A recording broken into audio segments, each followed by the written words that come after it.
Hyderabad CP Kothakota Srinivas Reddy ఒక సంచలన నిర్ణయం అయితే తీసుకున్నారు. పంజాగుట్ట పోలీస్ స్టేషన్లోని మొత్తం సిబ్బందిని ఒకేసారి బదిలీ చేసేశారు. పిఎస్లోనే మొత్తం 86 మంది సిబ్బందిని బదిలీ చేస్తూ ఉత్తర్వులు అయితే జారీ చేసిన సిట్యుయేషన్ కనిపిస్తోంది. ఇన్స్పెక్టర్ నుంచి హోంగార్డ్ వరకు అందరినీ ఒకేసారి బదిలీ చేయడం ఇప్పుడు సంచలనంగా మారింది. తొలిసారి ఇలా పిఎస్ సిబ్బంది మొత్తాన్ని సిపి బదిలీ చేసేశారు. మాజీ ఎమ్మెల్యే షకీల్ కుమారుడు వివాదంలో ఇప్పటికే పలు ఆరోపణలు ఎదుర్కొంటున్న విషయం మనందరికీ తెలిసిందే. మనతో పాటు జాయిన్ అవుతున్నారు ఇన్పుట్ ఎడిటర్ సంజయ్. సంజయ్, ఇంత సెన్సేషనల్ డిసిషన్ ఎవ్వరు కూడా ఎక్స్పెక్ట్ చేసి ఉండరు. పంజాగుట్ట పిఎస్ మొత్తాన్ని మార్చేశారు. అసలు గతంలో ఎప్పుడైనా ఇలా జరిగిందా? And what is the reason? Soumya, మొత్తం మీద పంజాగుట్ట పోలీస్ స్టేషన్ను గతంలో ఉత్తమ పోలీస్ స్టేషన్గా అవార్డు అందుకున్నటువంటి పంజాగుట్ట పోలీస్ స్టేషను ఇప్పుడు అక్రమాలకు అడ్డాగా మారింది, ఇతరులకు సహాయం చేసే విధంగా మారిందనేసి చాలా అపోహలు, ఆరోపణలు పంజాగుట్ట పోలీస్ స్టేషన్ ఎదుర్కొంటున్న పరిస్థితి చూస్తున్నాము. మాజీ ఎమ్మెల్యేగా ఉన్నటువంటి షకీల్ తనయుడు ఎవరైతే ఉన్నారో అతను కారు యాక్సిడెంట్లో ఎప్పుడైతే అతని పట్టుకొని అని వదిలేయడం జరిగింది. ఇందులో దుర్గాప్రసాద్ సిఐఏ పనిచేస్తున్నటువంటి కీలక పాత్ర పోషించాడు అనేసి అతని పైన చాలా ఆరోపణలు వచ్చాయి. వచ్చిన వెంటనే అతను కేర్ హాస్పిటల్లో అడ్మిట్ కావడం, ఆయనకు గుండెకి సంబంధించినటువంటి గుండెపోటు రావడం, ఇలాంటి ఒక డ్రామాగా ఒక చిత్రీకరించేసేసి అతన్ని తప్పించే ప్రయత్నం చేశారు. వీటన్నిటికీ మూలం ఏంటంటే పంజాగుట్ట పోలీస్ స్టేషను ఆర్థిక లావాదేవీలకు అనువుగా మలుచుకున్నటువంటి చాలామంది సిఐలు కావచ్చు, ఎస్ఐలు కావచ్చు, ఏఎస్ఐలు కావచ్చు, హెడ్ కానిస్టేబుల్ కావచ్చు, ఎవరినైనా ఇడిచిపెట్టాలి అంటే ఆర్థిక సంబంధించినటువంటి లావాదేవీలు ఉంటే ఆటోమేటిక్గా స్టేషన్ బెయిలు ఈ పంజాగుట్ట పోలీస్ స్టేషన్లో వస్తుంది అనేసి స్థానికులు చాలా పంజాగుట్ట పోలీస్ స్టేషన్పై ఆరోపణలు చేస్తున్నటువంటి అంశం మనం ఇప్పటివరకు చూసింది.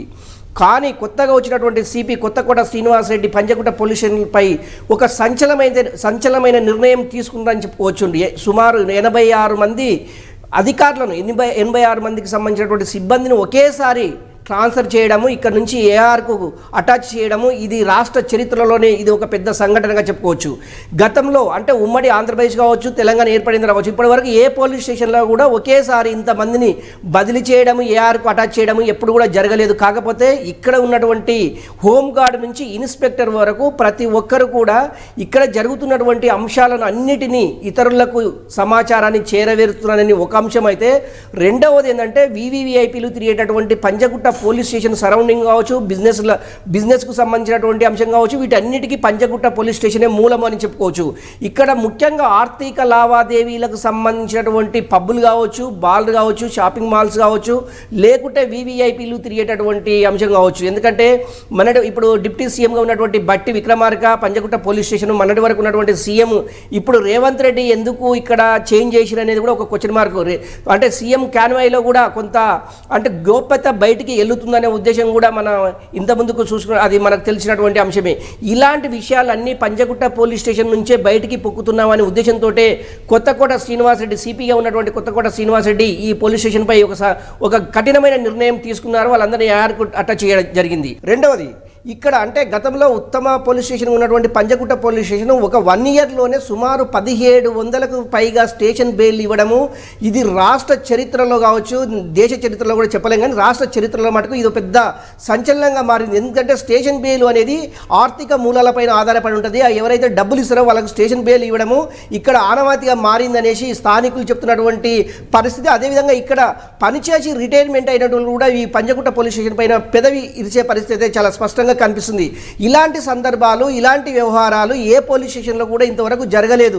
ఎందుకు ఈ పంజాగుట్ట పోలీస్ స్టేషన్లో ఎందుకు ఇలా జరుగుతున్నాయి అంటే ఒకే ఒక మాట ఏంటంటే, పంజాగుట్ట పోలీస్ స్టేషన్లో ఇప్పటి వరకు సుమారు 1700 స్టేషన్ బెయిల్స్ ఎందుకు ఇవ్వవలసి వచ్చిందనే దాని మీద సిపి శ్రీనివాస్ రెడ్డి గారు దీనిపైన ఒక ఆరా తీస్తున్నారు. ఎవరి ఇన్వాల్వ్మెంట్ ఉంది ఈ స్టేషన్ బెయిల్లకు సంబంధించింది కావచ్చు, లేకపోతే ఇక్కడ ఉన్నటువంటి సమాచారాన్ని బయటికి ఎలా పొక్కుతుంది అనేది రెండవది అయితే, మూడవది వచ్చేసి దగ్గరలో ఉన్నటువంటి వివిఐపీల సంబంధించినటువంటి పూర్తి సమాచారాన్ని గత ప్రభుత్వంలో పనిచేసినటువంటి అధికారులు కావచ్చు, గత ప్రభుత్వంలో పనిచేసినటువంటి మంత్రులు కావచ్చు, గత ప్రభుత్వంలో పనిచేసినటువంటి నాయకులకు ఇక్కడ నుంచి పూర్తిగా సమాచారం వెళ్తుందనేసి ఒక ఉద్దేశంతో సిపి శ్రీనివాస్ రెడ్డి గారు దీనిపైన కఠిన నిర్ణయం తీసుకున్నారు. ఒకటి. రెండవది ఏంటంటే హోంగార్డులు ఒక 10 సంవత్సరాల నుంచి ఇదే పోలీస్ స్టేషన్లో హోంగార్డ్లో పనిచేస్తున్నటువంటి ఎక్కడ కూడా ట్రాన్స్ఫర్ కాలేదు. ఎందుకంటే ఓన్లీ ఫర్ లావాదేవీలు. ఇన్స్పెక్టర్లు కూడా పంజగుట్టకు వచ్చినంటే ఇక్కడ పాతుకపోయే పరిస్థితి ఉంది. ఎందుకంటే ప్రతి నెల వీళ్ళకు మామూలు వస్తాయి. ఇలాంటి అంశాలపైన సిపి శ్రీనివాసరెడ్డి గారు పూర్తిగా దృష్టి పెట్టేసేసి పూర్తి సమాచారాన్ని అంటే ఈ నెల పరిధిలో అంటే సిపిగా ఆయన ఛార్జ్ తీసుకొని ఆల్మోస్ట్ 2 నెలలు కావస్తుంది. ఈ 2 నెలల కాలంలో పంజగుట్టకు సంబంధించినటువంటి సమాచారాన్ని పూర్తిగా పంజగుట్టల వ్యవహారాలకు సంబంధించినటువంటి సమాచారాన్ని ఎప్పటికప్పుడు రాబట్టారు. ఇక్కడ నుంచి ఎవరు అంటే గతంలో పనిచేసినటువంటి ప్రభుత్వంలో పనిచేసినటువంటి అధికారుల లేకుంటే గతంలో పనిచేసినటువంటి ఎక్స్ మినిస్టర్ల ఎక్స్ఎమ్మెల్యేలతో ఇక్కడ నుంచే సమాచారం వెళ్తుందనేసి సిపి శ్రీనివాసరెడ్డి పసిగట్టారు. అందులో భాగంగానే ఈ 60, 50, 86 మంది సిబ్బందిని ఒకేసారి ఏఆర్కు అటాచ్ చేయడము ఇది రాష్ట్ర చరిత్రలోనే తొలిసారి అని చెప్పుకోవచ్చు సౌమ్య. ఇప్పుడు మాజీ ఎమ్మెల్యే షకీల్ కుమారుడు ఇష్యూతోని ఎట్లాగో ఒక చర్య స్టార్ట్ చేయాలి అనుకొని ఇది బెస్ట్ ఎగ్జాంపుల్గా సెట్ చేయడానికని ఇట్లాంటి వేటు వేశారా?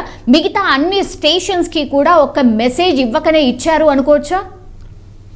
సౌమ్య ఇది 100%. ఎందుకంటే మన తెలంగాణ రాష్ట్రంలో ఉన్నటువంటి అన్ని పోలీస్ స్టేషన్లకు ఈ పంజగుట్ట ఉదాహరణ అని చెప్పుకోవచ్చు. ఎందుకంటే ఎవరైనా తప్పిదాలు చేస్తే, తప్పుడు పనులు చేస్తే, తప్పుడు సమాచారం బయటకి ఇస్తే ఇక్కడ ఉన్నటువంటి గోప్యతని బయటికి ఎవరైతే సమాచారాన్ని ఇస్తున్నారో వాళ్ళందరిపైన కూడా ఏటు పడే అవకాశం ఉంది.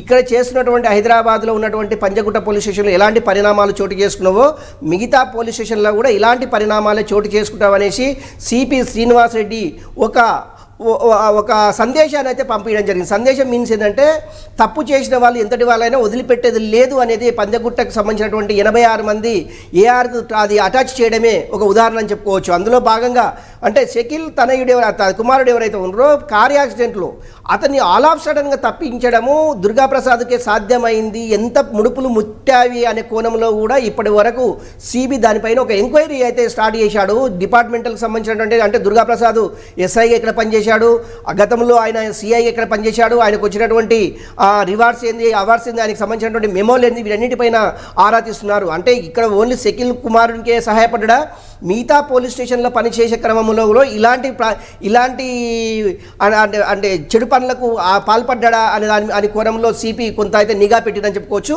మొన్నటి వరకు పనిచేసినటువంటి ఎస్ఐలో ఉన్నటువంటి 3 పైన అదేవిధంగా హోంగార్డులు, ఏఎస్ఐలు, ఎస్ఐలు, అదేవిధంగా హెడ్ కానిస్టేబుల్తో పాటు సిఐలను కూడా మొత్తము 86 మందిని ఆయన ఏఆర్కు అటాచ్ చేయడం ఇది మొదటిది అని చెప్పుకోవచ్చు. అంటే సంజయ్ ఈ కేసులో కేవలం 2 పైన మాత్రమే చర్య తీసుకున్నారు. కానీ ఇప్పుడు మొత్తం అందరినీ అంటే పిఎస్లో ఉన్నటువంటి వాళ్ళని మొత్తంగా తీసేసారు అంటే అందరిపైన అనుమానం ఉంది అనుకోవాలా? అసలు ఇంత సెన్సేషన్ క్రియేట్ చేసే డిసిషన్ తీసుకోవాలంటే జనరల్లీ ఎట్లాంటి ఎక్సర్సైజ్ జరుగుతుంది? ఇంతమంది పైన వేటు వేయడం అంటే మామూలు విషయం కాదు సంజయ్. సమయం ఒకటి ఇక్కడ వీళ్ళందరినీ బయటికి పంపించడానికి ఏఆర్కు అటాచ్ చేయడానికి ఒకే ఒక రీజను మాజీ ఎమ్మెల్యే ఉన్నటువంటి షకీల్ కుమారుడు ఎవరైతే ఉన్నారో కార్ యాక్సిడెంట్కి సంబంధించింది. ఇందులో హెడ్ కానిస్టేబుల్ హోంగార్డ్ నుంచి మొదలుకుంటే సిఐ వరకు అందరి ఇన్వాల్వ్మెంట్ ఉంది, అతను తప్పించడంలో మెయిన్ పాత్ర ఉంది అనేసి సిపి దీనిపైన ఒక దృష్టి అయితే పెట్టారు. ఎందుకంటే ఒకరి వల్ల అతన్ని తప్పియడము, అతన్ని స్టేషన్ తీసుకొచ్చిన తర్వాత తప్పియడం అనేది ఇది సంచలనమని చెప్పుకోవచ్చు. అందులో భాగంగా ఇది ఆర్థిక మూలాలకు సంబంధించింది. అంటే వాళ్ళ నుంచి కొంత డబ్బును వీళ్ళు ప్రలోభ పెట్టేసేసి వీళ్ళు చేతులు మారిన సంఘటన అయితే మనం అందరికీ తెలిసిన విషయం. అందులో భాగంగానే దుర్గాప్రసాద్ని తప్పియడం జరిగింది, దుర్గాప్రసాద్ను సస్పెండ్ కూడా చేయడం జరిగింది. నిజంగా ఇలాంటి పరిణామాల్లో ఎవరెవరు ఇన్వాల్వ్మెంట్ ఉందనేసి సిబి మటుకు ఒక ఆరా తీస్తున్నారు. ఆయనకు ఉన్నటువంటి సమాచారం ఏంటంటే ఇక్కడ ఉన్నటువంటి విఐపీలకు సంబంధించినటువంటి ఏరియా కనుక పంజగుట్ట అనేది పంజగుట్ట ప్రాంతంలో పక్కనే ఉన్నటువంటి డిప్టీ క్యాంప్ ఆఫీస్ కావచ్చు, అదేవిధంగా పక్కనే ఉన్నటువంటి సెక్రటరీ కూడా పంజగుట్ట పరిధిలోకి వస్తుంది. అంటే సీఎం ఎక్కడి నుంచి సెక్రటరీ నుంచి బయలుదేరుతాడో అక్కడ నుంచి అంటే జూబ్లీ హిల్స్ తన ఇంటికి వెళ్ళేటటువంటి సమాచారాన్ని కూడా పూర్తిగా పంజగుట్ట పోలీస్ స్టేషన్ నుండే లీకులు అవుతున్నాయి. అంటే సీఎంఓలో ఉన్నటువంటి సెక్యూరిటీ వింగ్ ఏదైతే ఉందో పంజగుట్ట పోలీస్ స్టేషన్లో ఉన్నటువంటి వ్యక్తులతోటి అది హోంగార్డా లేకుంటే ఏఎస్ఐయా, ఎస్ఐయా లేకుంటే head constable, CI CIA SI అనేది తెలియదు, కానీ మొత్తం మీద పంజగుట్ట పోలీస్ స్టేషన్ నుండే లీకులు అవుతున్నాయనేసి సిపి శ్రీనివాసరెడ్డి గారు ఒక అంచనాకైతే వచ్చారు. దీనిపైన ఒక సమగ్రమైనటువంటి సర్వే కూడా చేయిస్తున్నారు. ఇందులో ఎవరెవరు ఇన్వాల్వ్మెంట్ ఉందనేది తెలుసుకున్న తర్వాతనే ఈ యొక్క కఠినమైన నిర్ణయం తీసుకున్నారు అని చెప్పుకోవచ్చు సౌమ్య. ఇప్పుడు ఆ లిస్ట్ అయితే మన చేతిలో ఉంది సంజయ్. ఒక్కసారి ఆ పేర్లు ఎవరెవరు ఏంటి ఒక్కసారి చెప్పే ప్రయత్నం చేయండి సంజయ్. టోటల్గా లిస్ట్ 86 మంది పేర్లు ఏంటి? సరే, ఒకటి ఏంటంటే ఇక్కడ స్వామి, రాకేష్, ప్రసన్న కుమారు, అదేవిధంగా ఎండి సౌదరిమిల్లు రమేష్ గౌడు, సాంబమూర్తి, బాలకృష్ణ, శ్రీనివాసులు, నరేష్, సురేంద్ర, సుజాత, కవిత, వినోద్ కుమారు, నరేష్, హనుమంతు, శ్రీనివాస్, అంటే టోటల్గా వచ్చేసేసి వీళ్ళు హోమ్ గార్డ్ నుంచి మొదలుకొంటే సిఐ వరకు ఉన్నటువంటి 86 మంది, అంటే స్టేషన్ హౌస్లో పనిచేస్తున్నది 110 మంది. 110 మందికి గాను ఇందులో 86 మందిని తప్పియడము అనేది కీలకంగా ఉన్నటువంటి వ్యక్తులు ఎవరెవరైతున్నారో వీళ్ళందరూ ఒకేసారి అటాచ్ చేయడం అయింది. అందులో భాగంగా ఎవరైతే అంటే చిన్న చిత్కాల్లో ఎవరైతే ఉంటారో అక్కడ స్లీపర్స్ కానివ్వండి, రకరకాలుగా స్టెనోలు కానివ్వండి, ఇలాంటి వాళ్ళకి తప్ప ఒక 10-15 మందికి తప్ప మిగతా 86 మందికి సంబంధించినటువంటి మొత్తం సిబ్బందిని ఏఆర్కి అటాచ్ చేయడం జరిగింది. నిజంగా కూడా సిపి ఫస్ట్ వచ్చిన ఆయన ఛార్జ్ తీసుకున్న వెంటనే పంజగుట్టకు సంబంధించినటువంటి సమాచారాన్ని, అదేవిధంగా బంజారాహిల్స్ పోలీస్ స్టేషన్కి సంబంధించినటువంటి సమాచారాన్ని, అదేవిధంగా ఆబిట్స్కి సంబంధించినటువంటి సమాచారాన్ని ముందుగా రాబట్టారు. ఎందుకంటే ఈ 3 పోలీస్ స్టేషన్ల పరిధిలోనే ఎక్కువగా ఆర్థికపరమైనటువంటి లావాదేవీలు, వివివిఐపీలకు సంబంధించినటువంటి సమాచారం ఇక్కడి నుంచే లీకులు అవుతాయి, ఇక్కడి నుంచే వీళ్ళకు కావాల్సినటువంటి సమాచారాన్ని రాబడతారనే ఉద్దేశంతో సిపి 3 పోలీస్ స్టేషన్ల పైన ఫస్ట్ నిఘా పెట్టారు. అందులో భాగంగా మొట్టమొదటిసారిగా ఎప్పుడైతే షకీలు కొడుకు ఎవరైతే ఉన్నారో ఎక్స్ఎమ్మెల్యేలకు సంబంధించినటువంటి షకీల్ కుమారుడు ఇన్సిడెంట్ తర్వాత బహిర్గతమైంది. పంజగుట్ట పోలీస్ స్టేషన్లకు సంబంధించినటువంటి మొత్తం వ్యవహారము బహిర్గతం అయ్యింది. దానిలో భాగంగానే సిపి పంజగుట్ట పైన ఉక్కు పదము మోపిరని చెప్పడానికి ఇది ఒక పెద్ద ఉదాహరణ. ఇలాంటి పోలీస్ స్టేషన్లు రాష్ట్రంలో ఎక్కడైనా ఇంకే ప్రాంతాల్లో ఉంటే కూడా వీటన్ని అలర్ట్గా ఉండాలి, ఇలాంటి వాటికి తావు లేకుండా ఉండాలి అనేసి ఇది ఒక పంజగుట్ట పోలీస్ స్టేషన్ ఉదాహరణగా చెప్పుకోవచ్చు. ఇలాంటి పరిణామాలు చోటు చేసుకోకుండా ఉండాలి అంటే ప్రతి ఒక్కరు సిన్సియర్గా పనిచేయాలి. ఆర్థిక లావాదేవీలకు సంబంధించిన వాటిలో ఇన్వాల్వ్మెంట్ కావద్దు, సివిల్ మ్యాటర్స్లో ఇన్వాల్వ్మెంట్ కావద్దు, ఇక్కడ ఉన్నటువంటి గోప్యతను వేరే వాళ్ళకి సమాచారం ఇవ్వకూడదు అనే ఉద్దేశంతో సిపి శ్రీనివాసరెడ్డి గారు ఈ కఠినమైన నిర్ణయం తీసుకుని చెప్పుకోవచ్చు సౌమ్య.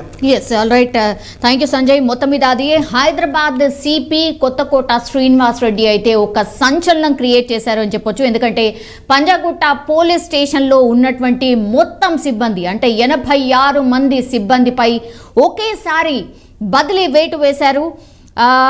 బోధన్ మాజీ ఎమ్మెల్యే వ్యవహారంతో పాటుగా కీలకమైన విషయాలు బయటికి వెళ్ళిపోతున్నాయి. ఇవి ఎట్లా జరుగుతున్నాయి ఏంటి అనేది పూర్తి రిపోర్ట్ తెప్పించుకున్న తర్వాతనే ఇట్లాంటి వేటు వేసినట్టుగా మనకున్నటువంటి సమాచారం. అండ్ మాజీ ప్రభుత్వ పెద్దలకు సమాచారాన్ని చేరవేస్తున్నారు అన్నటువంటి ఆరోపణలపై కూడా ఆయన పూర్తిగా నివేదిక తెప్పించుకున్న తర్వాతనే ఇట్లాంటి డిసిషన్ తీసుకున్నట్టుగా కూడా చెప్తున్నారు. సో నగరంలో ఉన్నటువంటి వివిధ పోలీస్ స్టేషన్ నుంచి కొత్తగా సిబ్బందిని పంజాగుట్టకు నియామకైతే చేసుకున్నటువంటి సిచ్యువేషన్ కనిపిస్తోంది. కానీ ఒకేసారి ఒక స్టేషన్కి సంబంధించి పూర్తిగా అప్ నుంచి డౌన్ వరకు ఎవరైతే సిబ్బంది ఉంటారో పూర్తిగా 86 మంది మీద ఒకేసారి వేటు వేయడం ఇప్పుడు సెన్సేషన్ అయితే క్రియేట్ చేస్తోంది.